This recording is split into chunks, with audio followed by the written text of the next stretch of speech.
Fique à vontade. Para começar, doutor, eu queria saber do senhor, para que serve o nosso estômago? Qual é a importância dele no nosso organismo, no nosso corpo? A gente tem uma imagem aí, vamos ver melhor?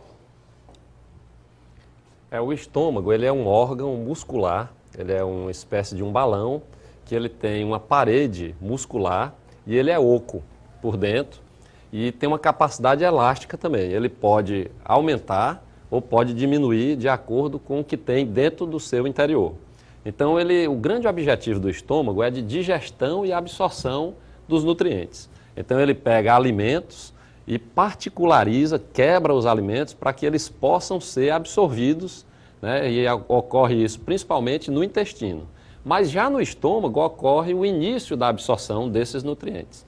Então, como vocês podem perceber aqui, é uma parede muscular, né, o estômago, que dá essa característica, né, de um músculo, né?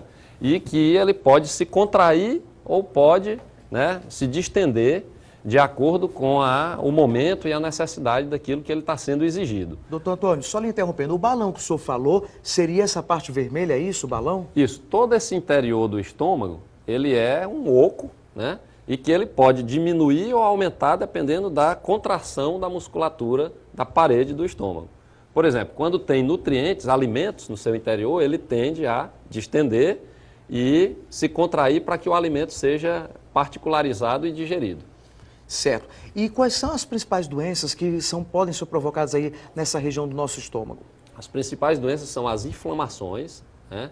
A principal é conhecida como gastrite, né? Que é uma inflamação do estômago. E existem câncer, outras doenças também, isquemia do estômago, né? Necrose, infarto. Então existem outras doenças mais raras, mas as mais comuns são a gastrite.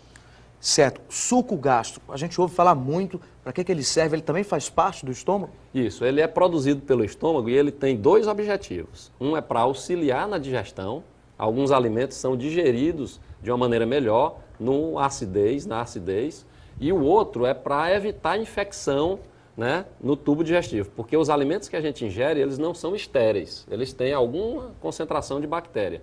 E essas bactérias morrem quando chegam pela acidez do estômago. Doutor, e o suco gástrico fica onde aí? Ele fica se movendo, se movimentando? Como produzido é um líquido, né, que é produzido, é como a saliva que é produzida na boca, né? É um líquido que é produzido ao longo de todo o estômago e ele é secretado, né, principalmente na presença de alimentos. Então é por isso, doutor, que quem tem refluxo, ele desce assim, quando a gente fica reto, com o corpo reto, ele também vem aqui por essa região, é assim? O estômago, ele tem na parede dele uma camada dupla que protege ele contra o ácido que ele produz. Mas o esôfago, ele não tem essa proteção. Então, quando o ácido sobe e toca no esôfago, dá aquela sensação de queimação, azia, porque o esôfago não tem na parede dele uma proteção para receber esse ácido. Ok, então. E como é que o estômago ele se protege desse próprio ácido que faz parte dele?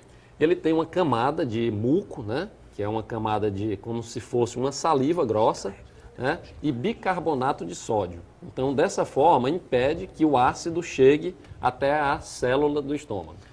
Certo. E aí qual é a dica que o senhor daria para as pessoas que estão assistindo a gente? Aquelas pessoas que estão sempre sentindo dores no estômago, sempre estão incômodos, né? O que pode ser, doutor? Por que as pessoas reclamam, principalmente as pessoas que passaram dos 50 anos de idade?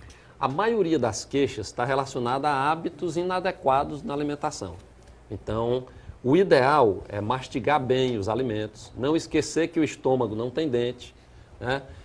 Fracionar a dieta, ou seja, comer pouco e mais vezes. Então, evitar tanto o jejum prolongado, o que faria com que a acidez aumentava, ou então evitar comer muito de uma vez só. O ideal é quando parar de comer, a pessoa diz, ainda comeria mais. Certo. O senhor falou em doenças, o câncer de estômago também, hoje, infelizmente, é uma doença bastante comum, né? Aqui no nosso estado, principalmente. Por quê, doutor? O que provoca isso? De onde é que começa?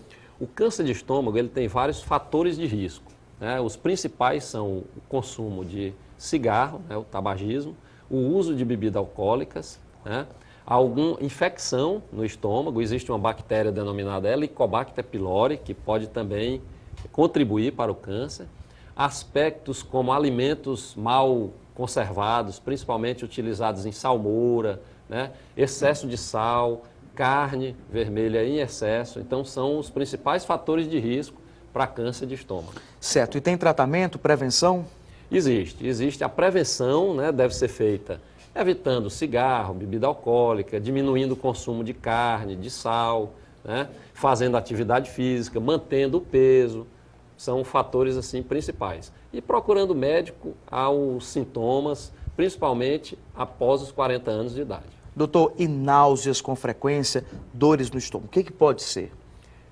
Pode refletir uma gastrite, né? Pode refletir também disfunções em outros órgãos, como o fígado, né?